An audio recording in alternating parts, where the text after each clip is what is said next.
La pollution a été découverte par hasard hier par les techniciens de la Fédération de pêche. On a la sonde de température juste en dessous le pont. Ouais. Et donc les premiers poissons morts ont été constatés ici. De petites espèces remarquables qui n'ont pas résisté.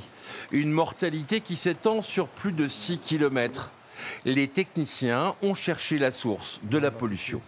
En remontant le cours d'eau sur quelques kilomètres, on est tombé sur la station de captage d'eau de Roussines. Et au pied de cette station, on a constaté au niveau du rejet d'eau une substance blanchâtre au fond du cours d'eau. Le syndicat d'eau potable du Nord-Est Charente, qui a concédé l'exploitation à la SOR, est consterné par la gestion de cette crise. Le produit ne peut pas s'échapper comme ça directement dans le milieu naturel, c'est pas possible. Il y a des sécurités qui font que c'est pas possible. Donc pourquoi il n'y a pas eu de sécurité? Ça, c'est la première interrogation.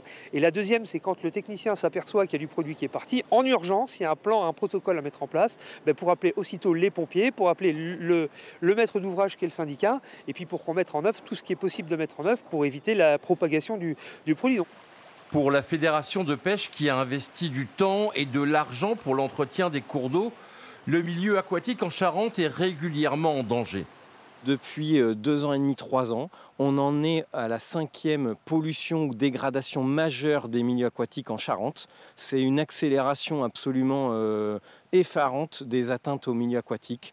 L'année dernière, on a eu une pollution au Lisier-sur-Laume qui a tué plus de 12 km, sur plus de 12 km toute la faune piscicole.